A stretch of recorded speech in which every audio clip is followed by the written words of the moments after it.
हाँ जी, good morning. तो आज हम करने वाले हैं फाइलिंग ऑफ रिटर्न चैप्टर का रिवीजन।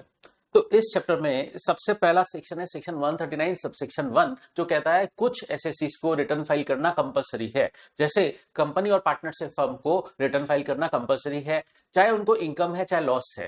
फिर दूसरा, ऐसे एसएससी जो कि ऑर्डिनरली रेजिडेंट है, इंडिविजुअल है, एचयूएफ है, but ordinarily resident in India है, उनको आईटीआर फाइलिंग मैंडेटरी है।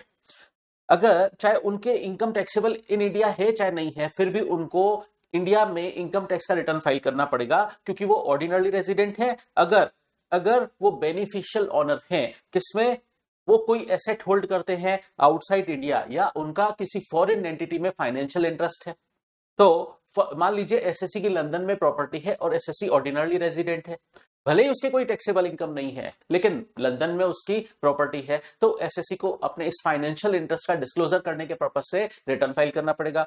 मान लीजिए एसएससी दुबई की किसी पार्टनरशिप फर्म में पार्टनर है, या उसके पास किसी जर्मन कंपनी के शेयर्स है, तो उससे इस फाइनेंशियल इंटरेस्ट का डिस्क्लोजर करना पड़ेगा। या एसएससी साइनिंग अथॉरिटी है in any account located outside India, for example SSC का स्विस बैंक में अकाउंट है, तो एसएससी को इस फाइनेंशियल इंटरेस्ट का डिस्क्लोजर करने के पर्पज से आईटीआर फाइल करना मैंडेटरी है, अगर SSC ordinarily resident in India है।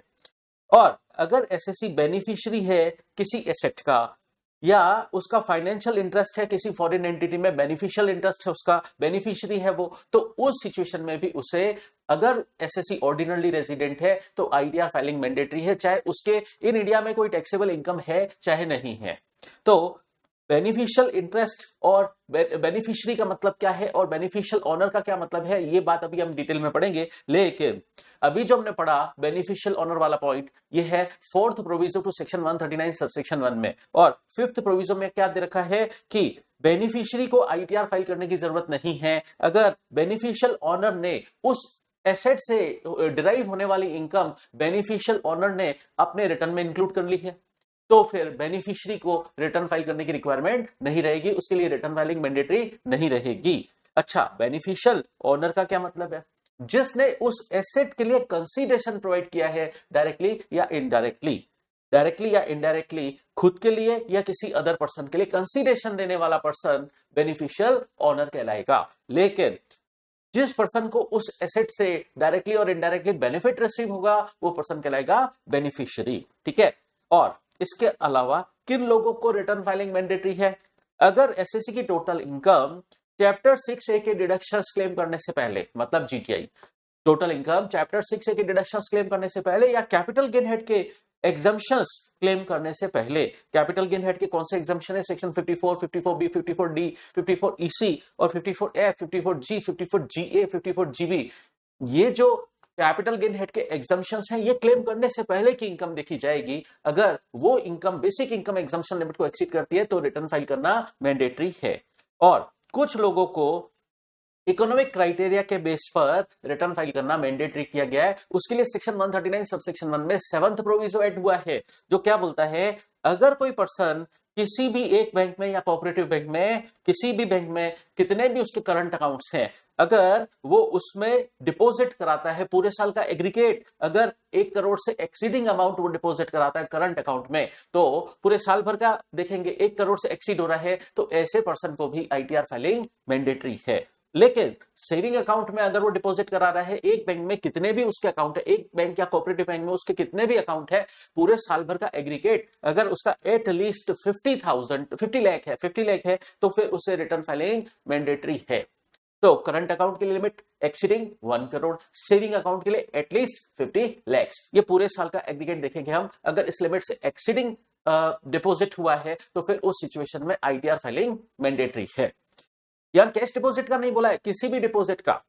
तीसरा, अगर कोई पर्सन खुद के लिए किसी अदर पर्सन के लिए फॉरेन ट्रेवल पर एक्सपेंडिचर करता है, और ये फॉरेन ट्रेवल का एक्सपेंडिचर पूरे साल का एग्रीगेट अगर 2 लाख रुपए से ज्यादा है, तो उस पर्सन को भी आईटीआर फाइलिंग मैंडेटरी है। या कोई पर्सन का इलेक्ट्रिसिटी का बिल आता है, पूरे साल भर का एग्रीगेट अमाउंट अगर 1 लाख से एक्सीडिंग है, तो उस पर्सन को भी आईटीआर फाइलिंग मैंडेटरी है। फिर बिजनेस के केस में अगर किसी पर्सन का टर्नओवर, ग्रॉस एसेट्स, सेल्स वगैरह अगर 60 लाख से एक्सीडिंग है, तो आईटीआर फाइलिंग मैंडेटरी है। और प्रोफेशन के केस में अगर उसकी ग्रॉस रिसिप्ट्स 10 लाख से एक्सीडिंग है तो रिटर्न फाइलिंग करना मैंडेटरी है। या कोई पर्सन के पास टीडीएस टीसीएस की एग्रीगेट क्रेडिट एटलीस्ट 25,000 है पूरे साल भर की during the relevant previous year की, तो उसे आईटीआर फाइलिंग मैंडेटरी है। लेकिन ये 25,000 की limit senior citizen plus resident के लिए 50,000 कंसीडर की जाएगी। तो अगर सीनियर सिटीजन है और रेजिडेंट है और उसकी टीडीएस टीसीएस की क्रेडिट अगर एग्रीगेट पूरे during the relevant previous year की कम से कम 50,000 है तो उसे आईटीआर फाइल करना मैंडेटरी है। फिर आईटीआर फाइल करने की ड्यू डेट क्या है? कंपनी एसएससी के लिए 31 अक्टूबर, रेलेवेंट असेसमेंट ईयर का 31 अक्टूबर, और ऑडिटेड एसएससी जो चाहे इनकम टैक्स एक्ट में ऑडिट करवा रहे हैं या किसी अदर लॉ में ऑडिट करवा रहे हैं, शॉर्ट में हम बोले ऑडिटेड एसएससी, उनके लिए भी 31 अक्टूबर। या एक ऐसी पार्टनरशिप फर्म जिसकी ऑडिट होती है इनकम टैक्स में या किसी अदर लॉ में, ऐसी पार्टनरशिप फर्म के जो भी पार्टनर हैं उन पार्टनर्स के लिए भी उनका पर्सनल रिटर्न फाइल करने की टाइम लिमिट क्या हो जाएगी? 31 अक्टूबर। फिर ऐसे एसएससी चाहे कंपनी एसएससी है चाहे नॉन कंपनी एसएससी है, लेकिन उन पर ट्रांसफर प्राइसिंग के नॉर्म्स एप्लीकेबल होते हैं अंडर सेक्शन 92E और उनको एक सीए रिपोर्ट सबमिट करनी पड़ती है इन फॉर्म नंबर 3 CEB। तो उनके लिए आईटीआर फाइल करने की ड्यू डेट हो जाएगी 30 November of relevant assessment year. बाकी इसके अलावा रेजिडुअल कैटेगरी ऑफ एसएससी मतलब अदर एसएससी के लिए रिटर्न फाइल करने की ड्यू डेट क्या रहेगी? 31 July of relevant assessment year. अच्छा, अब जिन एसएस अगर इस सेकंड रो में अगर एसआईएससी जिस पर ट्रांसफर प्राइसिंग के नॉर्म्स एप्लीकेबल है वो एक पार्टनरशिप फर्म है, तो उस पार्टनरशिप फर्म का आईटीआर चूंकि उस पर ट्रांसफर प्राइसिंग के नॉर्म्स एप्लीकेबल है तो उसका आईटीआर कब जाएगा? 30 नवंबर तक। तो उसके जो पार्टनर्स होंगे उनका भी आईटीआर फाइल करने की ड्यू डेट क्या हो जाएगी? 30 November of relevant assessment year. लेकिन जो पर्सन आईटीआर फाइल नहीं करते, रिटर्न फाइल करने में डिले हो जाती है, तो उसके क्या नतीजे होंगे? रिटर्न लगे इंटरेस्ट पे करना पड़ेगा सेक्शन 234A में 1% पर मंथ और पार्ट ऑफ मंथ, लेकिन वो इंटरेस्ट कंप्यूट किस पर होता है? नेट टैक्स पेबल पर। अगर नेट टैक्स पेबल नहीं बन रहा है तो इंटरेस्ट नहीं लगेगा। और लेट फीस तो लगेगी। लेट फीस कितनी लगेगी वो हम ऑलरेडी डिस्कस कर चुके हैं। तो 234 में लेट फीस हम ऑलरेडी डिस्कस कर चुके हैं। जिन लोगों की टोटल इनकम 5 लाख रुपए तक है तो उनके लिए 1,000 रुपए लेट फीस लगेगी। जिनकी टोटल इनकम 5 लाख रुपए को एक्सीड करती है उनके लिए 5,000 रुपए लेट फीस लगेगी सेक्शन 234 में। फिर अगर आपका आईटीआर लेट हुआ और आप ड्यू डेट तक फाइल नहीं कर पाए तो आप कुछ लॉसेस का कैरी फॉरवर्ड क्लेम नहीं कर पाएंगे। वो हम पढ़ चुके हैं, set off at carry forward of losses chapter में सेक्शन 80 हमने पढ़ा था। फिर कुछ डिडक्शन आपको नहीं मिलेंगे, इनकम रिलेटेड डिडक्शन जो अंडर चैप्टर 6A में हेडिंग C में होते हैं, वो इनकम रिलेटेड डिडक्शन आप क्लेम नहीं कर पाओगे अगर आपका आईटीआर लेट होता है। और अगर आपका आईटीआर लेट होता है तो अगर आपका टैक्स रिफंड बन रहा है तो उस पर डिपार्टमेंट आपको जो इंटरेस्ट देगा सेक्शन 244A में वो उतने पीरियड का नहीं देगा जितनी डिले एसएससी की वजह से रिटर्न फाइलिंग में हुई है। उस डिले का इंटरेस्ट, उस डिले पीरियड का इंटरेस्ट डिपार्टमेंट एसएससी को नहीं देगा। कारण डिले एसएससी की वजह से हुई है इसलिए उतने पीरियड का इंटरेस्ट डिपार्टमेंट एसएससी को नहीं देगा रिफंड पर। फिर section 139(1)B E filing of return, इसके लिए आपको इनकम टैक्स डिपार्टमेंट की पोर्टल पर ई फाइलिंग करनी होती है, ड्यू डेट तक करनी होगी। और इनकम टैक्स डिपार्टमेंट की पोर्टल क्या है? www.incometax.gov.in। इस पर आपको ई फाइलिंग करनी होती है। और ई फाइलिंग के दो प्रोसीजर है। पहला प्रोसीजर है आप without digital signature ITR file करो, ई फाइल करो। और इस केस में जो एक्नॉलेजमेंट जनरेट होती है, एक्नॉलेजमेंट जो जनरेट होती है वो आईटीआर वी कहलाती है। V stands for verification. तो जो एक्नॉलेजमेंट जनरेट हुई वो आपको, अगर आप without digital signature e filing कर रहे हैं तो जो एक्नॉलेजमेंट जनरेट होगी वो आपको ई फाइल करने की डेट से 30 दिन के अंदर बेंगलोर में जो गवर्नमेंट ने सीपीसी सेंटर बना रखा है वहां पर भेजनी पड़ेगी साइंड कॉपी। और आपका रिटर्न कब फाइल माना जाएगा? जिस दिन आपने ऑनलाइन फाइल किया था उस दिन फाइल माना जाएगा। लेकिन अगर आप with digital signature e filing करते हैं तो आपको कुछ भी सीपीसी सेंटर को भेजने की जरूरत नहीं है और आपका रिटर्न कब फाइल माना जाएगा? जिस दिन आपने ई फाइलिंग ऑनलाइन की उस दिन आपका रिटर्न फाइल माना जाएगा। आप रिटर्न भले ही ऑनलाइन फाइल कर रहे हैं, ई फाइल कर रहे हैं, लेकिन आपको कुछ डिटेल तो इलेक्ट्रॉनिकली सबमिट करनी पड़ेगी। क्या? ऑडिट रिपोर्ट और फाइनेंशियल स्टेटमेंट। अगर आप ऑडिटेड एसएससी हो, टैक्स ऑडिट करवा रहे हो तो सेक्शन 44AB में जो ऑडिट रिपोर्ट है वो आपको सबमिट करनी पड़ेगी अलॉन्ग विथ फाइनेंशियल स्टेटमेंट्स। और ट्रांसफर प्राइसिंग के नॉर्म्स एप्लीकेबल है तो उस केस में सीए रिपोर्ट बनती है सेक्शन 92E में, वो भी सबमिट करनी पड़ेगी। और अगर आप मैट की, अगर आप कंपनी एसएससी हो तो आपको जो मैट की क्रेडिट मिलती है उसके लिए भी सीए रिपोर्ट सबमिट करनी पड़ती है, और आप अगर नॉन कंपनी एसएससी हो तो आप पर जो एएमटी क्रेडिट, एएमटी के प्रोविजंस एप्लीकेबल होते हैं उसकी भी सीए रिपोर्ट होती है, वो भी सबमिट करनी पड़ेगी। अब समझते हैं सेक्शन 139 सबसेक्शन 3, लॉस का भी रिटर्न फाइल करना पड़ेगा अगर आप लॉस को कैरी फॉरवर्ड करना चाहते हो। कौन से लॉस को? Section 72 other business loss, 73 other speculative loss, 73A specified business का लॉस, सेक्शन 74 कैपिटल लॉस और 74A loss from the activity of owning and maintaining resources. अगर आप इन लॉसेस को कैरी फॉरवर्ड करना चाहते हो तो आपको लॉस का भी रिटर्न ड्यू डेट तक फाइल करना पड़ेगा। अब हम समझते हैं रिलेटेड रिटर्न कब तक फाइल कर सकता है एसएससी। सेक्शन 139 सबसेक्शन 4 बोलता है एसएससी अगर आप सेक्शन 139 सबसेक्शन 1 की ड्यू डेट तक रिटर्न फाइल नहीं कर पाए, वो ड्यू डेट जा चुकी है, या फिर आपको सेक्शन 142 में असेसिंग ऑफिसर ने नोटिस दिया था उसमें जो टाइम अलाउड था वो भी जा चुका है, तो इस सिचुएशन में एसएससी आप अपना बिलेटेड रिटर्न फाइल कर सकते हैं। कब तक फाइल कर सकते हैं? रेलेवेंट असेसमेंट ईयर के 31 दिसंबर तक। इसका मतलब 31 दिसंबर 2025 या before completion of assessment. Assessing officer ने जब असेसमेंट कंप्लीट किया तो रेलेवेंट असेसमेंट ईयर का 31 दिसंबर और बिफोर कंप्लीशन ऑफ असेसमेंट, दोनों में से जो भी अर्लियर है एट दैट टाइम तक एसएससी अपना बिलेटेड रिटर्न फाइल कर सकता है। और रिवाइज रिटर्न, अगर आप पहले रिटर्न फाइल कर चुके हो, उसमें आपको कुछ रॉन्ग स्टेटमेंट मिला, कुछ गलती मिली, कुछ मिस्टेक मिली, कुछ एरर आपको नोटिस में आती है, तो आप ऑलरेडी रिटर्न फाइल कर चुके हो या सेक्शन 139(1) में फाइल कर चुके हो या सेक्शन 142 का नोटिस आया था उसके रेस्पॉन्स में आपने रिटर्न फाइल किया और बाद में आपको पता पड़ता है कि उसमें कुछ मिस्टेक हो गई है, तो आप उस मिस्टेक को रेक्टिफाई करने के पर्पज से रिवाइज रिटर्न सबमिट कर सकते हो। अच्छा, जो बिलेटेड रिटर्न फाइल करने की टाइम लिमिट थी ना, वही रिवाइज रिटर्न फाइल करने की टाइम लिमिट है, मतलब रेलेवेंट असेसमेंट ईयर के 31 दिसंबर तक और before completion of assessment whichever is earlier. फिर कौन कौन से रिटर्न रिवाइज हो सकते हैं? नॉर्मली सारे रिटर्न रिवाइज हो सकते हैं। ई फाइल जो हुआ, जो सेक्शन 139 सबसेक्शन 1 में हुआ, 139 सबसेक्शन 3 में हुआ या 139 सबसेक्शन 4 में हुआ, मतलब बिलेटेड रिटर्न भी रिवाइज हो सकता है क्या? यस, बिलेटेड रिटर्न भी रिवाइज हो सकता है, बट टाइम लिमिट के अंदर, ठीक है। लेकिन सेक्शन 148 के नोटिस के कंप्लायंस में जो आप रिटर्न फाइल करते हैं वो रिवाइज नहीं हो सकता। अब एक सवाल और, क्या रिवाइज रिटर्न दोबारा रिवाइज हो सकता है? यस, टाइम लिमिट अगर आपके पास पड़ी है, आपने रिवाइज रिटर्न सबमिट किया था, उसमें भी कुछ मिस्टेक आपको नजर आती है, तो फिर आप रिवाइज रिटर्न को रिवाइज करने के लिए भी दूसरा रिवाइज रिटर्न फाइल कर सकते हैं। कितनी भी बार फाइल कर सकते हैं, टाइम लिमिट के अंदर फाइल होना चाहिए। अच्छा, ये जो रिवाइज रिटर्न है ये आपके अर्लियर रिटर्न फाइल के जगह ले लेगा, ठीक है, उसकी जगह ले लेगा। और किस दिन फाइल माना जाएगा रिवाइज रिटर्न? जिस दिन आपने अपना ओरिजिनल रिटर्न फाइल किया था, अर्लियर रिटर्न फाइल किया था, ये रिवाइज रिटर्न की फाइलिंग डेट वो मानी जाएगी। इसका मतलब revise return steps into the shoes of original return. फिर अपडेटेड रिटर्न की बात करते हैं, सेक्शन 139 सबसेक्शन 8A। तो अपडेटेड रिटर्न का कंसेप्ट गवर्नमेंट नया लेकर आई। कोई भी पर्सन अपनी इनकम डिस्क्लोज करने के लिए अपडेटेड रिटर्न फाइल कर सकता है। अच्छा, जो इनकम क्लब होनी है वो भी इस अपडेटेड रिटर्न में शो की जा सकती है। यस, जो इनकम क्लब होनी है वो भी अपडेटेड रिटर्न के अंदर आप बता सकते हैं। और अपडेटेड रिटर्न फाइल करने की टाइम लिमिट क्या है? Up to 24 months from end of relevant assessment year. Relevant assessment year के एंड से 24 महीने तक आप अपडेटेड रिटर्न फाइल कर सकते हैं। अगर ये टाइम लिमिट आप रेलेवेंट प्रीवियस ईयर से कैलकुलेट करोगे तो आप 3 साल तक अपडेटेड रिटर्न फाइल कर सकते हैं। अगर असेसमेंट ईयर के एंड से कैलकुलेट करेंगे तो आप 2 साल तक अपडेटेड रिटर्न फाइल कर सकते हैं। अच्छा, आप असेसमेंट ईयर 24-25 का अपडेटेड रिटर्न कब तक फाइल कर सकते हो? 31 मार्च 2027 तक फाइल कर सकते हो।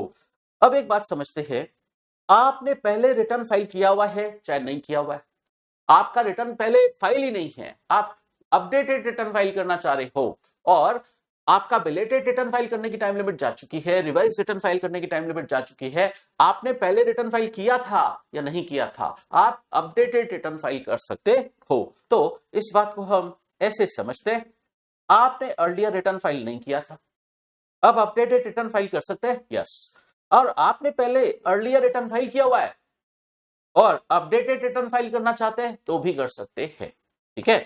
तो 2 सिचुएशन बनती है, आपका पहले अर्लियर रिटर्न फाइल ही नहीं है तो अपडेटेड रिटर्न फाइल कर सकते हैं। यस, आपका पहले अर्लियर रिटर्न फाइल है, नॉर्मल रिटर्न फाइल है, और अपडेटेड रिटर्न फाइल कर सकते हैं क्या? यस, कर सकते हैं।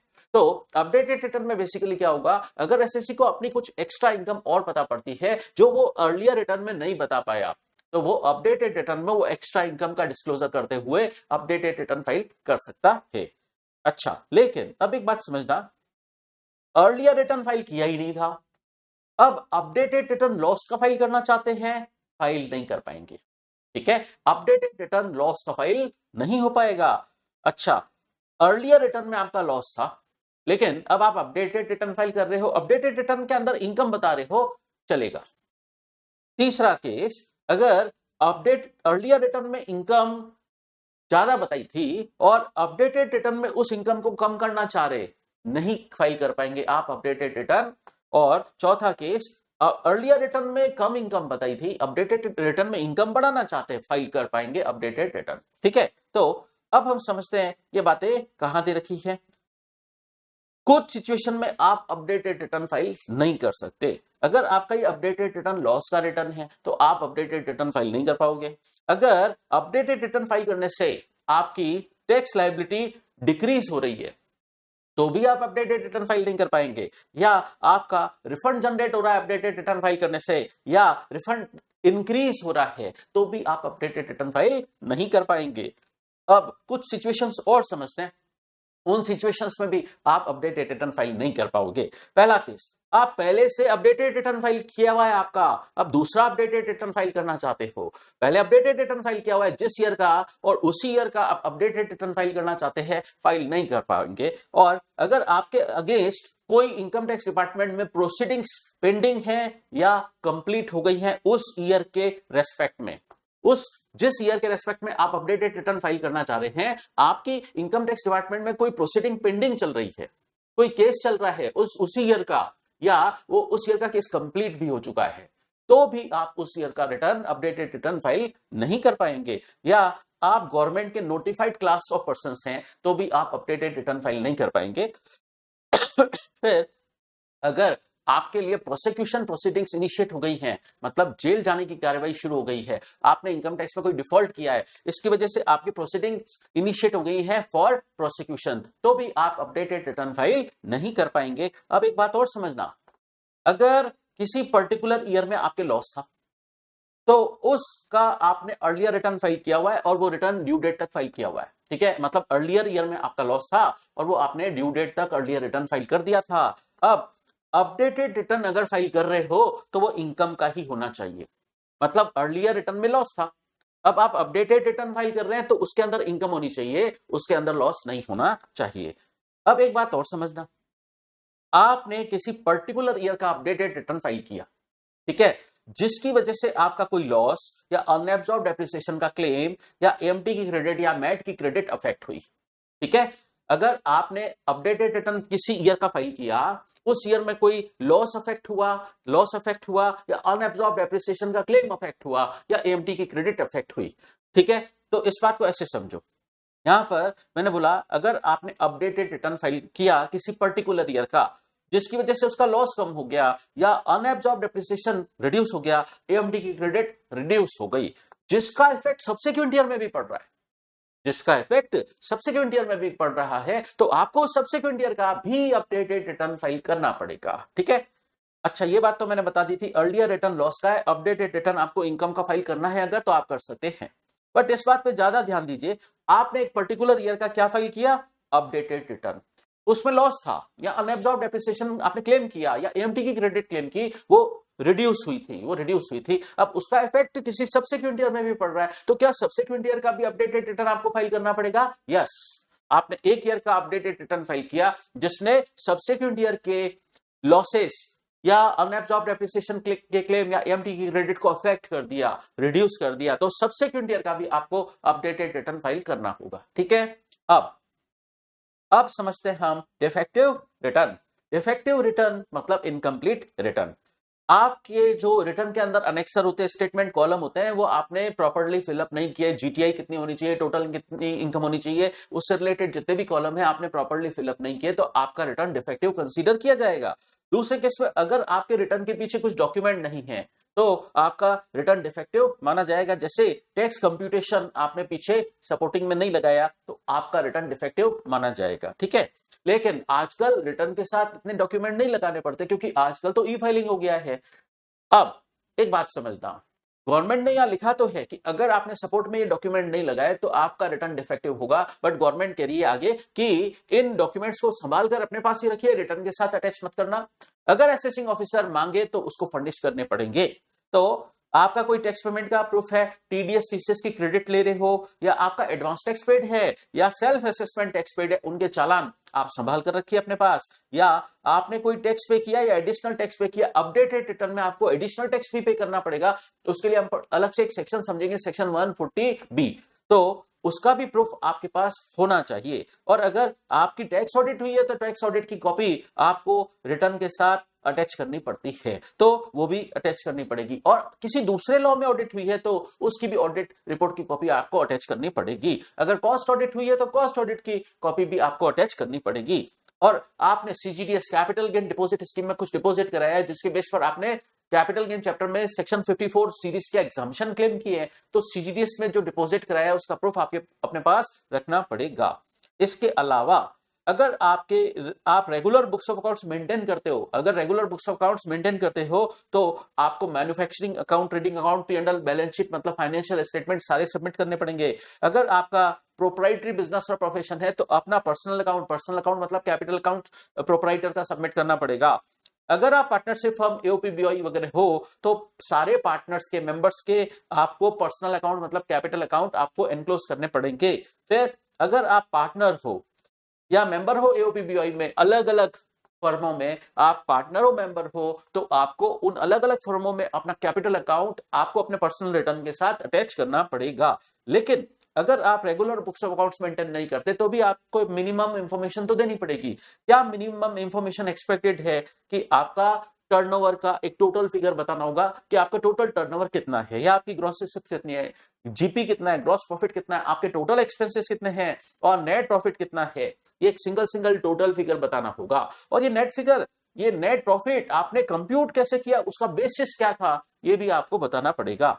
और आपके डेटर्स कितने, टोटल फिगर, क्रेडिटर्स कितने, टोटल फिगर बताना पड़ेगा। स्टॉक इन रेट एक सिंगल फिगर बताना पड़ेगा। या कैश बैलेंस कितना था ईयर एंड पर, क्लोजिंग कैश बैलेंस कितना था, ये भी आपको बताना पड़ेगा। अगर आप regular books of accounts maintain नहीं करते हैं तो भी आपको मिनिमम इंफॉर्मेशन तो सप्लाई करनी पड़ती है। फिर अगर आपका रिटर्न डिफेक्टिव है तो असेसिंग ऑफिसर उसको कैसे डील करेगा, वो आपको एक लेटर के थ्रू इंटीमेट करेगा कि वो आपके इस रिटर्न को डिफेक्टिव कंसीडर कर रहा है। तो एसएससी को अपना defect with in 15 days intimation की डेट से उसको अपना डिफेक्ट रिमूव करना पड़ेगा 15 दिन के अंदर। एसएससी को लगता है कि वो 15 दिन के अंदर डिफेक्ट रिमूव नहीं कर पाएगा तो असेसिंग ऑफिसर को एप्लीकेशन दे कि मेरा टाइम एक्सटेंड किया जाए। उस सिचुएशन में असेसिंग ऑफिसर उसका टाइम एक्सटेंड कर सकता है और एक्सटेंडेड टाइम के अंदर फिर एसएससी को अपना डिफेक्ट रिमूव करना होगा। अब एक बात समझते हैं, क्या डिफेक्टिव रिटर्न इनवैलिड रिटर्न में कन्वर्ट हो सकता है क्या? तो डिफेक्टिव रिटर्न इनवैलिड रिटर्न में कब कन्वर्ट होगा?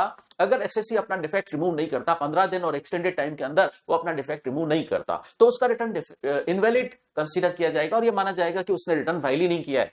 अब एक बात समझना, अगर एसएससी 15 दिन और एक्सटेंडेड टाइम निकल चुका है उसके बाद डिफेक्ट रिमूव करता है, लेकिन before completion of assessment assessing officer ने अभी तक असेसमेंट कंप्लीट नहीं किया है, लेकिन 15 दिन और एक्सटेंडेड टाइम जा चुका है, उसके बाद एसएससी अपना डिफेक्ट रिमूव कर रहा है तो असेसिंग ऑफिसर चाहे तो उसकी डिले माफ कर सकता है और उसके रिटर्न को वैलिड रिटर्न मान सकता है।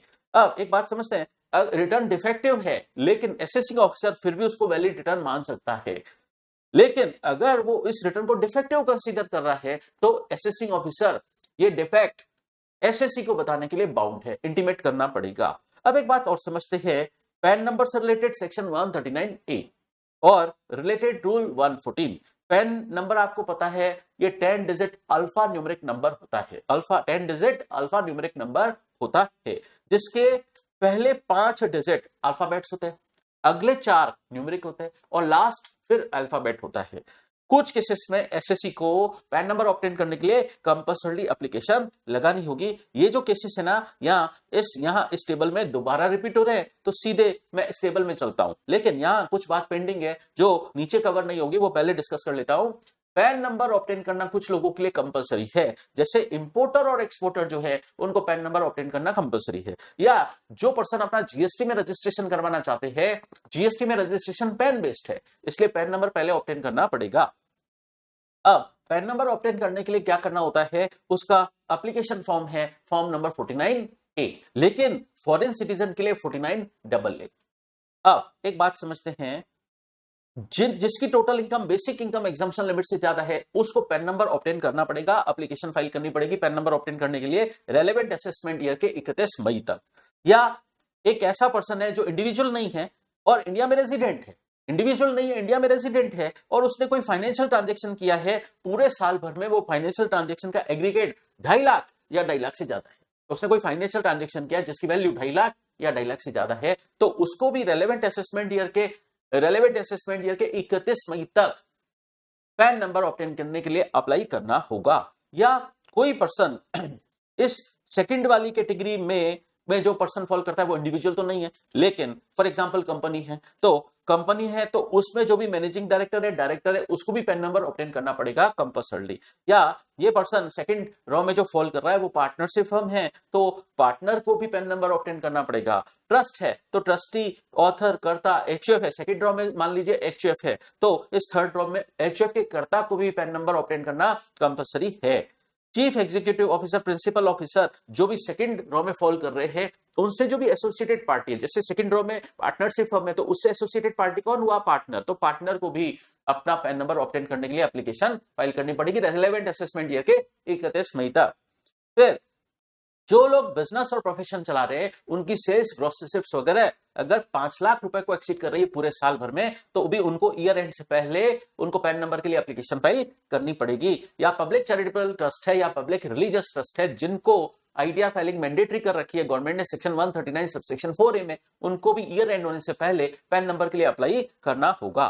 फिर एक बात समझते हैं, आपका एक बैंक में चाहे एक अकाउंट है चाहे मल्टीपल अकाउंट है, एक बैंक कोऑपरेटिव बैंक या पोस्ट ऑफिस में एक अकाउंट है या मल्टीपल अकाउंट है, उनमें आप कैश डिपॉजिट करा रहे हो एग्रीगेट 20 लाख या 20 लाख से ज्यादा एक फाइनेंशियल ईयर में कैश डिपॉजिट करा रहे हो या कैश विड्रॉवल कर रहे हो, वन और मोर अकाउंट में सेम बैंक में आपके एक से ज्यादा अकाउंट है, उन सबका एग्रीगेट करके देखेंगे 20 लाख या 20 लाख से ज्यादा की आप कैश विड्रॉ कर रहे हो पूरे साल भर में तो भी आपको पैन नंबर कंपल्सरली ऑब्टेन करना पड़ेगा। और अगर आप करंट अकाउंट ओपन कर रहे हैं या सीसी अकाउंट ओपन कर रहे हैं, मतलब ओडी लिमिट या सीसी लिमिट के लिए आप बैंक में अप्लाई कर रहे हैं तो भी आपके पास पैन नंबर होना चाहिए। और इसके लिए आपको कब तक अप्लाई करना पड़ेगा, जिस डेट को आप ये फाइनेंशियल ट्रांजेक्शन कर रहे हो उससे कम से कम 7 दिन पहले आपको अप्लाई करना पड़ेगा, पैन नंबर के लिए एप्लीकेशन फाइल करनी पड़ेगी। अब हम समझते हैं पैन नंबर और आधार नंबर इंटरचेंजेबली यूज हो सकते हैं। पैन नंबर और आधार नंबर इंटरचेंजेबली यूज हो सकते हैं। अगर आपको पैन नंबर अभी तक अलॉट नहीं हुआ है बट आपके पास आधार नंबर है तो आप अपना आधार नंबर जैसे ही कोड करेंगे इनकम टैक्स डिपार्टमेंट आपको सुमोटो अपने आप पैन नंबर अलॉट कर देगा। ठीक है, अब एक बात और समझना, आपके पास पैन नंबर है और आपका ये पैन नंबर आधार नंबर से लिंक कराया हुआ है तो उस सिचुएशन में आप अपना रिटर्न फाइल करते वक्त आधार नंबर भी लिखोगे चलेगा। ठीक है, दोबारा सुनिए मैंने क्या बोला, आपके पास पैन नंबर है और आपने इस पैन नंबर को आधार नंबर से लिंक करवा रखा है और रिटर्न फाइल करते वक्त आप सिर्फ अपना आधार नंबर मेंशन कर रहे हो तो चलेगा। अब एक बात और समझते हैं, अगर आपके पास पैन नंबर नहीं है बट आधार नंबर है तो मैंने क्या बोला था, आप अपना आधार नंबर जैसे ही बताएंगे इनकम टैक्स डिपार्टमेंट आपको सुमोटो अपने ओन मोशन पर पैन नंबर अलॉट कर देगा और इस केस में आपको पैन नंबर के लिए अलग से कोई भी डॉक्यूमेंट या फीस पे करने की जरूरत नहीं है, कोई भी डॉक्यूमेंट सबमिट करने की जरूरत नहीं है। ठीक है, आपने अपना आधार नंबर बताया, इनकम टैक्स डिपार्टमेंट आपको सुमोटो पैन नंबर भी अलॉट कर देगा। अब हम समझते हैं कुछ ऐसे ट्रांजैक्शंस जहां पर सीबीडीटी ने कंपलसरी कर दिया है कि आपको पैन नंबर मेंशन करना पड़ेगा, पैन नंबर कोड करना पड़ेगा, तो उसके लिए है रूल 114B। पहला केस है अगर आप मोटर व्हीकल जिनका रजिस्ट्रेशन रिक्वायर्ड है अंडर मोटर व्हीकल एक्ट में, उनकी सेल परचेस करते हो तो बायर और सेलर दोनों को अपना पैन नंबर बताना पड़ेगा। फिर अगर आप बैंक अकाउंट ओपन कर रहे हो अदर देन वो गवर्नमेंट का जो प्रधानमंत्री जन धन योजना के तहत होता है उसमें नहीं, उसमें तो आप आधार नंबर भी दे सकते हो, ठीक है। यहां पर इस अकाउंट के अलावा आप कोई नॉर्मल बैंक अकाउंट ओपन करते हो तो आपको से बैंक पैन नंबर डिमांड करेगी, बैंक कोऑपरेटिव बैंक वगैरह। या आप क्रेडिट कार्ड डेबिट कार्ड के लिए अप्लाई कर रहे हैं तो आपसे भी पैन नंबर मांगा जाएगा, या डीमैट अकाउंट ओपन कर रहे हैं तो पैन नंबर मांगा जाएगा, या आप किसी रेस्टोरेंट में बिल पे कर रहे हैं कैश में और वो अमाउंट अगर एक्सीड कर रहा है 50,000 को, सिंगल टाइम पर कैश में पेमेंट कर रहे हैं और एक्सीडिंग 50,000 का पेमेंट कर रहे हैं तो रेस्टोरेंट वाले आपसे पैन कार्ड की कॉपी मांगेंगे। या आप फॉरेन ट्रेवल कर रहे हो या फॉरेन करेंसी परचेस कर रहे हो एट एनी वन टाइम पर कैश में और आप पेमेंट कर रहे हैं कैश में 50,000 से ज्यादा तो आपसे वो ट्रेवल एजेंसी या जो भी मनी चेंजर है वो आपसे पैन कार्ड की कॉपी लेगा। आप म्यूचुअल फंड की यूनिट्स परचेस कर रहे हैं एक्सीडिंग 50,000 की, यहां कैश नहीं लिखा है, एक्सीडिंग 50,000 की, अगर आप म्यूचुअल फंड की यूनिट्स परचेस कर रहे हैं तो आपसे पैन कार्ड की कॉपी मांगी जाएगी। या किसी कंपनी और इंस्टीट्यूशन के बॉन्ड या डिबेंचर परचेस कर रहे हैं एक्सीडिंग 50,000 के तो भी इस सिचुएशन में आपसे पैन नंबर मांगा जाएगा। या आप आरबीआई के बॉन्ड परचेस कर रहे हैं एक्सीडिंग 50,000 के तो इस सिचुएशन में भी आपसे पैन कार्ड की कॉपी मांगी जाएगी। या आप किसी बैंक में या कोऑपरेटिव बैंक में एक सिंगल डे में 50,000 से एक्सीडिंग कैश डिपॉजिट करा रहे हैं तो भी बैंक या कोऑपरेटिव बैंक आपसे पैन नंबर डिमांड करेगा। या आप डीडी बनवा रहे हैं, पे ऑर्डर, बैंकर चेक बना रहे हैं किसी बैंक से या कोऑपरेटिव बैंक से और आप पेमेंट कर रहे हैं उसका एक सिंगल डे में 50,000 से एक्सीडिंग तो बैंक और कोऑपरेटिव बैंक आपसे पैन कार्ड की कॉपी मांगेगा।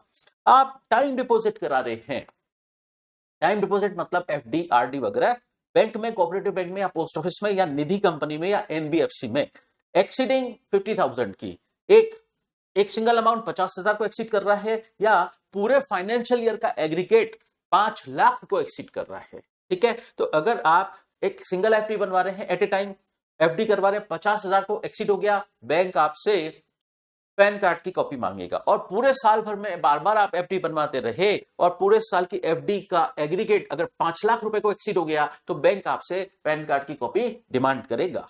फिर अगर आप पेमेंट कर रहे हैं किसके लिए, प्रीपेड पेमेंट इंस्ट्रूमेंट के लिए, किसके prepaid payment instrument, bank, cooperative bank, कोई भी आरबीआई की गाइडलाइन में कोई भी इंस्टीट्यूशन है under payment and settlement systems act के तहत अगर आप पेमेंट कर रहे हैं फॉर प्रीपेड पेमेंट इंस्ट्रूमेंट्स के लिए तो और वो अमाउंट आपका 50,000 से ज्यादा है पूरे फाइनेंशियल ईयर का तो आपको पैन कार्ड की कॉपी देनी पड़ेगी। फिर अगर आप एक सिंगल इंश्योरेंस कंपनी को लाइफ इंश्योरेंस प्रीमियम पे कर रहे हो 50,000 से ज्यादा, पूरे साल भर में 50,000 से ज्यादा अगर आप लाइफ इंश्योरेंस प्रीमियम पे कर रहे हो तो वो लाइफ इंश्योरेंस कंपनी आपसे पैन कार्ड की कॉपी मांगेगी। अगर आप सिक्योरिटी परचेस सेल कर रहे हो और वो उसका अमाउंट, उस ट्रांजेक्शन का अमाउंट अगर 1 लाख से एक्सीडिंग है तो भी आपसे पैन कार्ड की कॉपी ली जाएगी। फिर समझते हैं अगर आप सेल परचेस कर रहे हो अनलिस्टेड शेयर्स की तो और उसका अमाउंट अगर 1 लाख रुपए को एक्सीड कर रहा है पर ट्रांजैक्शन का तो आपसे पैन कार्ड की कॉपी मांगी जाएगी। आप इमूवेबल प्रॉपर्टी परचेस सेल कर रहे हो, अगर आपका एक्चुअल सेल कंसीडरेशन और या स्टाम्प ड्यूटी वैल्यू दोनों में से कोई भी 10 लाख को एक्सीड करता है तो आपसे पैन कार्ड की कॉपी मांगेगा। कौन मांगेगा, रजिस्ट्रार मांगेगा, ठीक है। जहां पर आप इमूवेबल प्रॉपर्टी की रजिस्ट्री कराने जाओगे वो मांगेगा, बायर और सेलर दोनों से। फिर इन सब के अलावा जो अदर गुड्स और सर्विसेज है उसकी परचेस सेल हो रही है और पर ट्रांजैक्शन का अमाउंट 2 लाख को एक्सीड करता है। फॉर एग्जांपल आप ज्वेलरी सेल कर रहे हैं, आप ज्वेलर हैं, कस्टमर आपसे 2 लाख रुपए से ऊपर की ज्वेलरी परचेस कर रहा है तो आप कस्टमर से पैन कार्ड की कॉपी लोगे। फिर कोई भी पर्सन है उसके पास पैन नंबर नहीं है लेकिन ये ऊपर दिए हुए फाइनेंशियल ट्रांजैक्शन कर रहा है, वो पैन कार्ड की पैन नंबर नहीं है उस पर्सन के पास तो वो अल्टरनेट एक डिक्लेरेशन फॉर्म दे सकता है, फॉर्म 60। पैन नंबर इस केस में रिक्वायर्ड नहीं है वो इस केस में declaration they they in form number 60 और उसके अंदर उस फाइनेंशियल ट्रांजैक्शन की रिपोर्टिंग कर दे। लेकिन ये बेनिफिट कंपनी और पार्टनरशिप फर्म को नहीं है, उनके पास तो पैन नंबर होना ही चाहिए, वो फॉर्म नंबर 60 नहीं दे सकते। फिर अगर कोई माइनर है और उसके कोई टैक्सेबल इनकम है ही नहीं तो फिर मान लीजिए उसे अकाउंट ओपन करवाना है, किसी माइनर को बैंक में अकाउंट ओपन करवाना है और उसके कोई टैक्सेबल इनकम नहीं है तो उस केस में वो अपने फादर, मदर या गार्जियन का पैन नंबर रिपोर्ट कर सकता है, उसके बेस पर उस माइनर का भी बैंक अकाउंट ओपन हो जाएगा। अच्छा, पैन नंबर ऑब्टेन करना कंपलसरी है लेकिन ऑब्टेन नहीं किया गया तो 10,000 रुपए पेनल्टी लगेगी। फिर अब हम समझते हैं पैन नंबर या आधार नंबर आपका जिन ट्रांजेक्शन्स में कोट करना जरूरी है, उससे जो भी रिलेटेड पार्टी होंगी, जो वो ट्रांजेक्शन कर रहा है, वो पैन नंबर या आधार नंबर कोट करे और उसको ऑथेंटिकेट करे, और जो पर्सन उससे रिलेटेड डॉक्यूमेंट रिसीव कर रहा है, डॉक्यूमेंट रिसीव करने वाला पर्सन भी पैन नंबर या आधार नंबर को चेक करे कि ड्यूली कोटेड है, लिखा है, और ऑथेंटिकेट करे, वेरीफाई करे ये पैन नंबर और आधार नंबर सही है या नहीं। इसका मतलब जो ट्रांजेक्शन कर रहा है उस पर्सन की भी लायबिलिटी है और उससे रिलेटेड डॉक्यूमेंट जो पर्सन रिसीव कर रहा है उस पर्सन की भी लायबिलिटी है। अब हम समझते हैं सेक्शन, पैन नंबर का सेक्शन पढ़ा था आपने 139A। अब कोटिंग ऑफ आधार नंबर, इसका है AA, 139AA।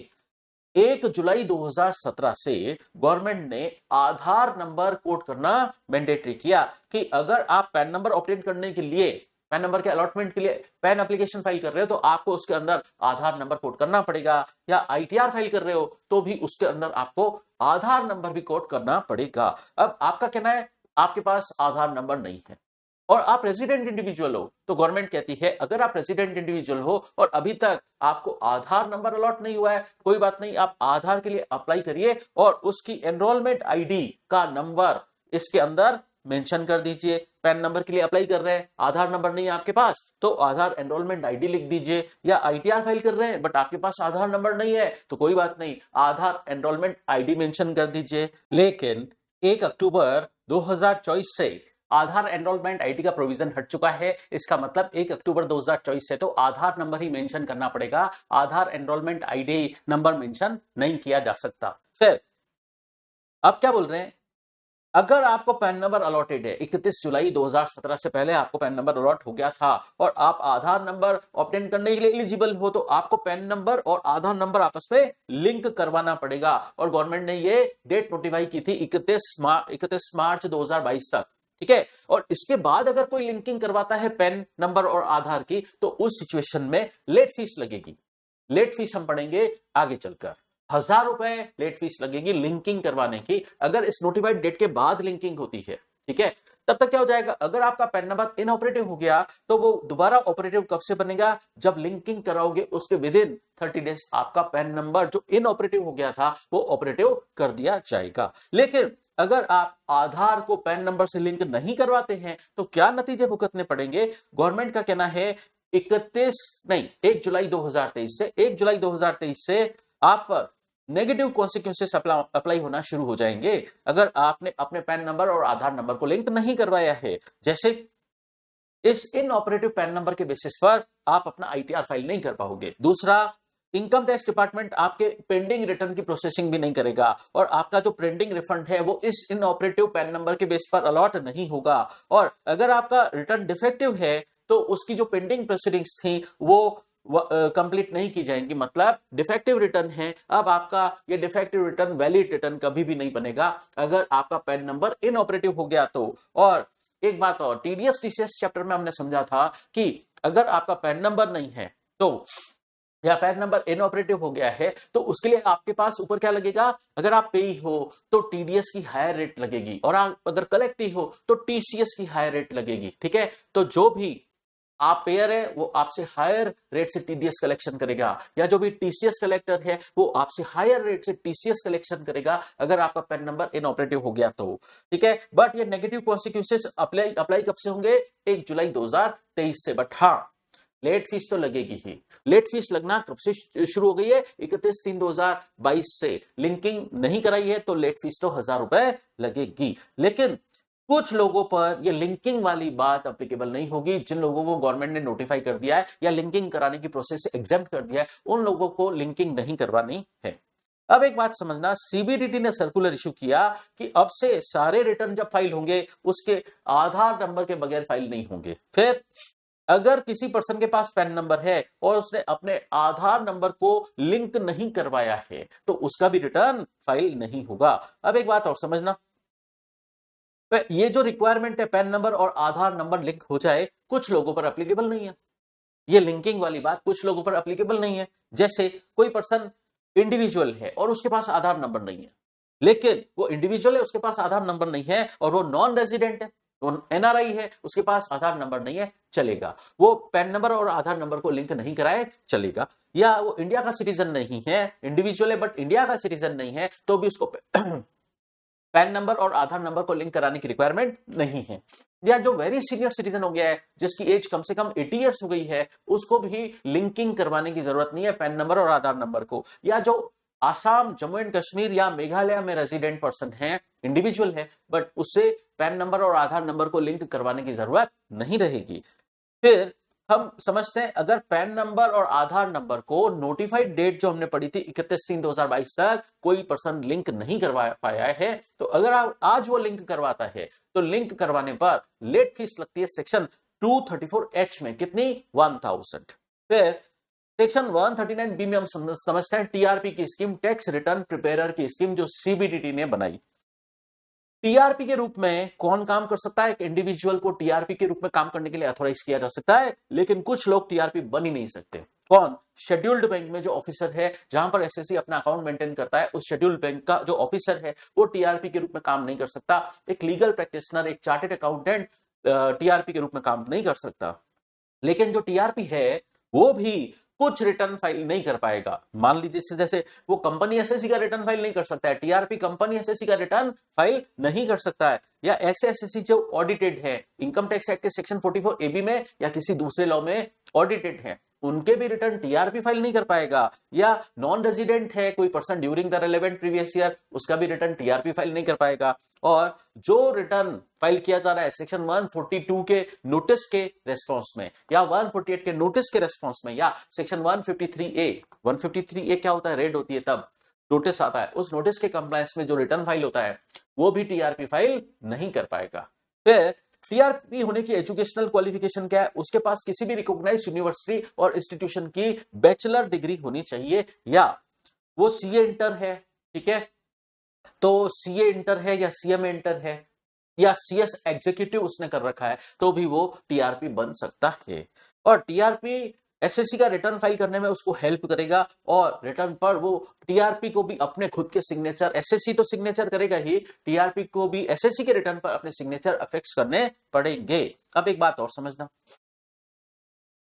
एसएससी अपना रिटर्न टीआरपी के थ्रू रिवाइज नहीं करा पाएगा अगर उसका जो पहले का return, original return, earlier return file था, वो सेम टीआरपी के थ्रू फाइल नहीं हुआ, या अदर टीआरपी के थ्रू, वो पहले वाला रिटर्न अगर टीआरपी के थ्रू फाइल नहीं है, पहले वाला रिटर्न अगर टीआरपी के थ्रू फाइल नहीं है, अब उसका रिटर्न रिवाइज करवा रहे, तो वो रिवाइज रिटर्न भी टीआरपी के थ्रू फाइल नहीं हो पाएगा। इसका मतलब अर्लियर रिटर्न टीआरपी के थ्रू फाइल है, चाहे वो सेम हो चाहे अदर हो, टीआरपी के थ्रू अर्लियर रिटर्न फाइल है, तो फिर उसी को रिवाइज कर रहे हैं तो रिवाइज हो जाएगा। लेकिन अर्लियर रिटर्न टीआरपी के थ्रू फाइल नहीं है तो रिवाइज रिटर्न उसका टीआरपी फाइल नहीं कर पाएगा।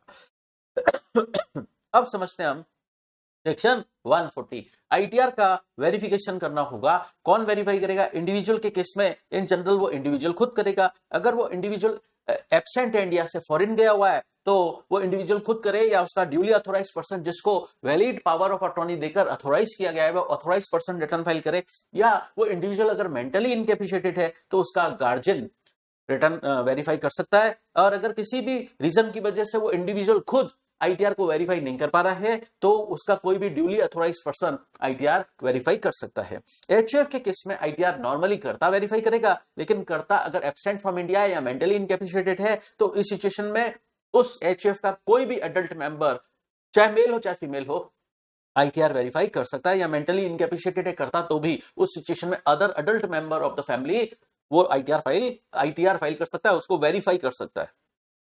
कंपनी के केस में in general managing director ITR को वेरीफाई करेगा, और अगर मैनेजिंग डायरेक्टर वेरीफाई नहीं कर रहा है या मैनेजिंग डायरेक्टर उस कंपनी में है ही नहीं तो उस केस में कोई भी अदर डायरेक्टर कर सकता है। अब यहां पर एक स्पेशल बात और ले रखी है, एनी अदर पर्सन एज में बी प्रेस्क्राइब्ड। अब ये एनी अदर पर्सन एज में बी प्रेस्क्राइब्ड का क्या मीनिंग है अभी थोड़ी देर में समझेंगे।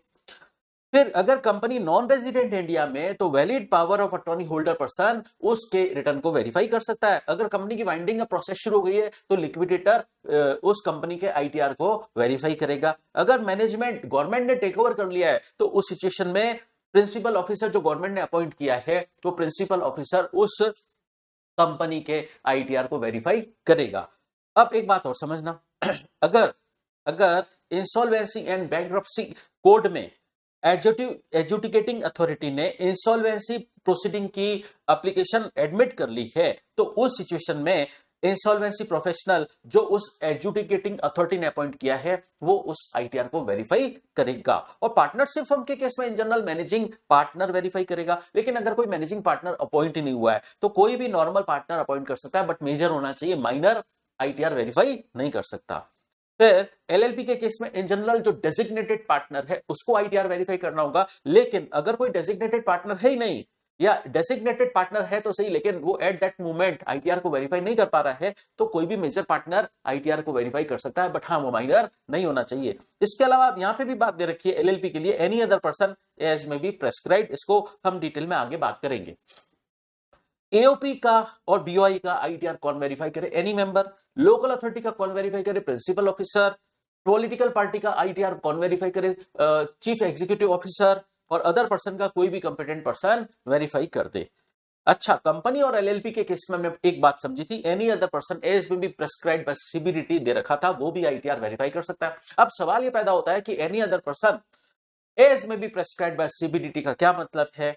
वो पर्सन जो अपॉइंट किया है एडजुडिकेटिंग अथॉरिटी, और एडजुडिकेटिंग अथॉरिटी इस केस में कौन होता है? NCLT, national company law tribunal, वो एडजुडिकेटिंग अथॉरिटी होती है। वो जो पर्सन अपॉइंट करे, तो वो कौन से पर्सन अपॉइंट करती है? इंटरिम रेजोल्यूशन प्रोफेशनल या रेजोल्यूशन प्रोफेशनल या लिक्विडेटर, जो under insolvency and bankruptcy code में अपॉइंट किए जाते हैं, तो वो पर्सन भी उस केस में कंपनी और एलएलपी का आईटीआर फाइल कर सकते हैं।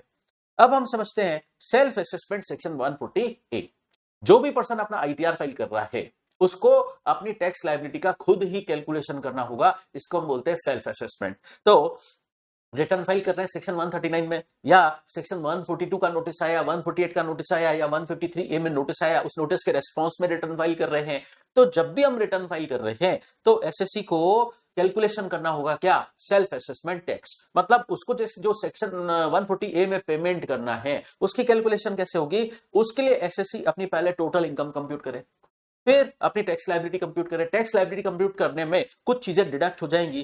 किसी दूसरे पर्सन ने एसएससी का टीडीएस काटा है, या उसे टीसीएस कलेक्ट किया है, या एसएससी ने एडवांस टैक्स पे किया हुआ है, तो उसकी क्रेडिट लेस हो जाएगी। और अगर एसएससी कोई रिलीफ क्लेम करने के लिए एलिजिबल है अंडर सेक्शन 86, सेक्शन 89, सेक्शन 90, 98, 91 में, तो वो भी डिडक्ट हो जाएगी। या एसएससी कंपनी एसएससी है, उसको मेट की क्रेडिट अलाउेबल है, तो वो लेस हो जाएगी टैक्स लायबिलिटी में से। या एसएससी नॉन कंपनी है, उसको एएमटी की क्रेडिट अलाउेबल है, तो ये इस टैक्स लायबिलिटी में से लेस हो जाएगी। और फिर फाइनल टैक्स आ जाएगा, इसमें सेक्शन 234A-B-C का इंटरेस्ट जोड़ा जाएगा, और अगर लेट फीस बन रही है सेक्शन 234F में, वो भी जुड़ जाएगी। और ये tax interest late fee SSC return file करते वक्त पे कर दे। ठीक है। अब ये जो 234ABC का इंटरेस्ट होता है ना, शुरू में तो रिटर्न इनकम के हिसाब से कैलकुलेट होता है, लेकिन जब असेसिंग ऑफिसर एसएससी का असेसमेंट करता है तो 234A और 234B का इंटरेस्ट किस पे फिर कैलकुलेट करता है असेसिंग ऑफिसर? एसेस्ड इनकम पर। लेकिन जो 234C का इंटरेस्ट होता है वो अनचेंज्ड ही रहता है, क्योंकि वो रिटर्न इनकम पर ही कायम रह जाता है। अब एक बात और समझते हैं, अगर सेक्शन 140A में कम पेमेंट हुआ, सेल्फ असेसमेंट टैक्स का कम पेमेंट हुआ, शॉर्टफॉल रह गई, तो जो भी अमाउंट पे हुआ वो कम पे हुआ है ना, तो वो पहले किसके टुवर्ड्स माना जाएगा? वो पहले लेट फीस के टुवर्ड्स माना जाएगा, फिर इंटरेस्ट के टुवर्ड्स माना जाएगा, उसके बाद वो टैक्स के टुवर्ड्स माना जाएगा। पहले लेट फीस पेड मानी जाएगी, फिर इंटरेस्ट पेड माना जाएगा, सबसे लास्ट में टैक्स पेड माना जाएगा, अगर सेल्फ असेसमेंट टैक्स को पे करने में शॉर्टफॉल रही है। अब हम बात करते हैं अपडेटेड रिटर्न। हमने जब अपडेटेड रिटर्न का कंसेप्ट पढ़ा था सेक्शन 139 सब सेक्शन 8A में, तब हमने पढ़ा था एसएससी को एडिशनल टैक्स पे करना पड़ेगा। ठीक है, अपडेटेड रिटर्न एडिशनल टैक्स के बगैर फाइल नहीं होगा, एडिशनल टैक्स पे करवाया जाएगा एसएससी से। तो वो एडिशनल टैक्स कैसे कैलकुलेट होगा, तो उसके बारे में बात समझते हैं हम। अगर एसएससी का पहले अर्लियर रिटर्न फाइल नहीं हुआ है और वो सीधे अपडेटेड रिटर्न फाइल कर रहा है, ठीक है, अगर अर्लियर रिटर्न फाइल नहीं हुआ है और सीधे वो अपडेटेड रिटर्न फाइल कर रहा है, देखिए इससे रिलेटेड हमने अपडेटेड रिटर्न से रिलेटेड बातें हमने समझी थी, अपडेटेड रिटर्न से रिलेटेड हमने बातें समझी थी। आ जाइए एक बार दोबारा अपडेटेड रिटर्न में। देखिए अपडेटेड रिटर्न कब तक फाइल करना है और कैसे फाइल होगा। देखिए आपका प्रीवियस ईयर है रेलेवेंट 24-25, जिसका असेसमेंट ईयर है 25-26। अब इस ईयर का बिलेटेड रिटर्न फाइल करने का टाइम क्या है? 31 दिसंबर 2025। ठीक है, तो 31 दिसंबर 2025 तक आप बिलेटेड रिटर्न फाइल कर सकते हैं। लेकिन बिलेटेड रिटर्न अगर एसएससी फाइल नहीं कर पाया तो फिर वो अपडेटेड रिटर्न फाइल कर सकता है। और अपडेटेड रिटर्न कब तक फाइल होगा? हमने क्या पढ़ा था कि रेलेवेंट असेसमेंट ईयर के एंड से वो 2 साल तक अपडेटेड रिटर्न फाइल कर सकता है। तो रेलेवेंट असेसमेंट ईयर के एंड से वो 2 साल तक, इसका मतलब 31 मार्च 2028 तक वो अपडेटेड रिटर्न फाइल कर सकता है। ठीक है, तो प्रीवियस ईयर के एंड से अगर कैलकुलेट करें तो 3 साल तक, प्रीवियस ईयर से कैलकुलेट करेंगे तो 3 साल तक वो अपडेटेड रिटर्न फाइल कर सकता है। और अगर असेसमेंट ईयर से कैलकुलेट करेंगे तो 2 साल तक वो अपडेटेड रिटर्न फाइल कर सकता है। अब एक खास बात समझना, अगर वो इस टाइम पीरियड तक रिटर्न फाइल कर देता है अपडेटेड रिटर्न, तो उसको एडिशनल टैक्स पे करना पड़ेगा। ये बात हम सेक्शन 140 बी के सबसेक्शन 3 में समझेंगे। सेक्शन 140 बी के सबसेक्शन 3 में ये बात आएगी। क्या बात आएगी? अगर एसएससी इस टाइम पीरियड में, मतलब रेलेवेंट असेसमेंट ईयर के एंड से अगर 12 महीने के अंदर, अगर 12 महीने के अंदर मतलब इस टाइम पीरियड तक अगर वो अपडेटेड रिटर्न फाइल करता है तो उसको एडिशनल टैक्स कितना पे करना पड़ेगा? 25%। ठीक है, और अगर वो रेलेवेंट असेसमेंट ईयर के एंड से 1 साल मतलब 12 महीने के अंदर अपडेटेड रिटर्न फाइल नहीं कर पाया तो फिर वो 2 साल तक अपडेटेड रिटर्न फाइल कर सकता है। इसका मतलब 31 मार्च 2028 तक वो अपडेटेड रिटर्न फाइल कर सकता है। तो उस सिचुएशन में उसको, अगर वो इस टाइम पीरियड में अपडेटेड रिटर्न फाइल करता है तो उसको एडिशनल टैक्स कितना पे करना पड़ेगा? 50%। ठीक है, अब समझते हैं ये 25% अगर पे करना है या 50% पे करना है तो किसका पे करना होगा? मेन टैक्स का, इंक्लूडिंग सरचार्ज और सेस प्लस एग्रीगेट जिस टाइप का भी इंटरेस्ट एसएससी पे करने के लिए लायबल है, मेन टैक्स और इंटरेस्ट, उसका 25%, या अगर ये वाली सिचुएशन बन रही है तो 50%। तो main tax plus aggregate interest का 25% या 50% एडिशनल टैक्स पे करना होगा। ठीक है, तो main tax, interest, late fee नहीं लेंगे उसमें। ठीक है, main tax, interest, late fee नहीं, तो जो भी अमाउंट बनेगा उसका 25% और 50% एसएससी को एडिशनल टैक्स पे करना होगा। एडिशनल टैक्स पे किए बगैर वो अपडेटेड रिटर्न फाइल नहीं कर पाएगा। अब दोबारा चलते हैं हम सेक्शन 140 बी में। 140 बी कि टैक्स ऑन अपडेटेड रिटर्न की कैलकुलेशन कैसे होगी? अगर एसएससी का पहले कोई अर्लियर रिटर्न फाइल नहीं है, उसका अर्लियर रिटर्न फाइल ही नहीं है, ठीक है, और अब उसका अपडेटेड रिटर्न फाइल हो रहा है और एसएससी उस पर टैक्स पेबल कैलकुलेट कर रहा है, तो एसएससी को मेन टैक्स तो पे करना ही है अलॉन्ग विद इंटरेस्ट, और अगर उस पर लेट फीस बन रही है वो भी पे करनी है। तो दोबारा सुनिए मैंने क्या बोला, main tax, interest, late fee ये तो पे करना ही है, बट इसके साथ वो एडिशनल टैक्स जोड़ के पे करना है। ठीक है, main tax, interest, late fee pay करना ही है, लेकिन उसके साथ एडिशनल टैक्स और जोड़कर पे करना पड़ेगा। और ये इंटरेस्ट कोई भी हो सकता है, कोई भी हो सकता है, मतलब आईटीआर लेट फाइल क्या उसका इंटरेस्ट हो सकता है, या एडवांस टैक्स से रिलेटेड सेक्शन 234B 234C के इंटरेस्ट हो सकते हैं, बट मेन टैक्स पे किया, इंटरेस्ट पे किया, लेट फीस पे की, उसके साथ वो एडिशनल टैक्स भी जोड़ के पे करना पड़ेगा जो हमने सेक्शन 140B सबसेक्शन 3 में कंप्यूट किया। कब? अपडेटेड रिटर्न फाइल करने से पहले। लेकिन ये जो टैक्स पेबल कैलकुलेट किया हमने वो after deducting the following calculate होगा। आपने जो एडवांस टैक्स ऑलरेडी पे कर दिया था वो लेस हो जाएगा, और टीडीएस टीसीएस की क्रेडिट लेस होगी कि नहीं, वो भी लेस होगी, और अगर आप कोई रिलीफ क्लेम करने के लिए एलिजिबल हो वो भी लेस हो जाएगा, और अगर मैट की क्रेडिट, आप कंपनी एसएससी हो, मैट की क्रेडिट आपको अवेलेबल है तो वो भी लेस हो जाएगी। अगर आप नॉन कंपनी एसएससी हो तो आपको जो एएमटी की क्रेडिट मिलती है वो भी आप लेस कर सकते हैं।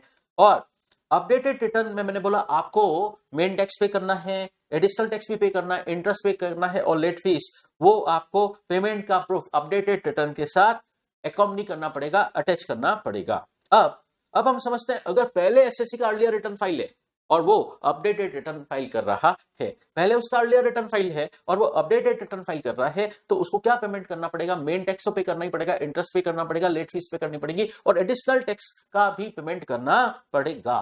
हाँ, अब एक बात और समझना, अगर अर्लियर रिटर्न फाइल है और उसमें टैक्स वो इंटरेस्ट पेड है, उसपे इंटरेस्ट पेड है और अपडेटेड रिटर्न दोबारा फाइल हो रहा है, पहले अर्लियर रिटर्न फाइल है उसमें इंटरेस्ट पेड है, अब अपडेटेड रिटर्न फाइल जब हो रहा है तो अपडेटेड रिटर्न के अंदर जो इंटरेस्ट और बढ़ेगा, तो पुराना वाला जो इंटरेस्ट पेड है वो लेस करके जो इंक्रीमेंटल इंटरेस्ट बन रहा है वो ही आपको अपडेटेड रिटर्न की फाइलिंग के टाइम पर पे करना है।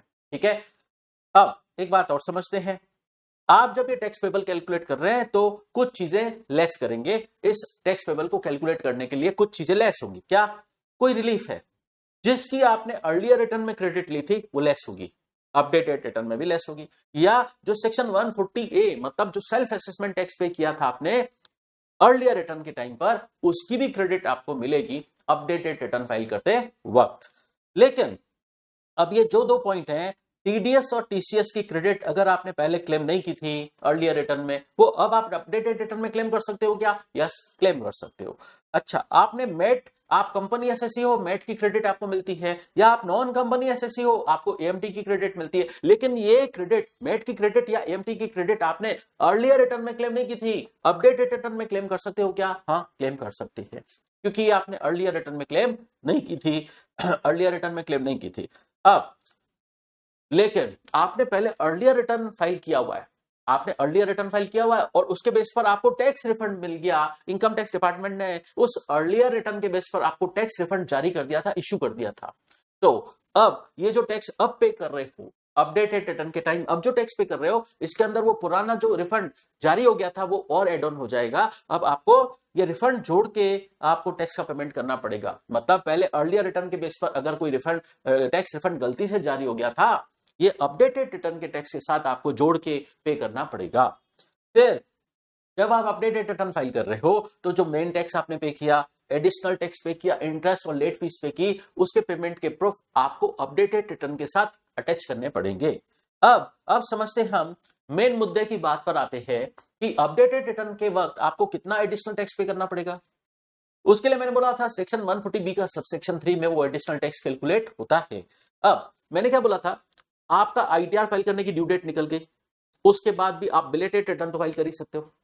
अब आपका बिलेटेड रिटर्न फाइल करने का भी टाइम जा चुका है, तो अब आपको ऑप्शन मिलता है कि आप अपडेटेड रिटर्न फाइल कर सकते हो। तो अगर आपका बिलेटेड रिटर्न या रिवाइज रिटर्न फाइल करने का टाइम जा चुका है, उसके बाद रेलेवेंट असेसमेंट ईयर के 12 महीने के अंदर अगर आप अपडेटेड रिटर्न फाइल कर लेते हो तो आपको एडिशनल टैक्स कितना पे करना पड़ेगा? एडिशनल जो आपका मेन टैक्स बन रहा है, main tax including surcharge and health and education cess, और जो इंटरेस्ट बन रहा है मेन टैक्स प्लस इंटरेस्ट, उसका 25% आपको एडिशनल टैक्स और पे करना पड़ेगा, तभी जाके आप अपडेटेड रिटर्न फाइल कर पाओगे।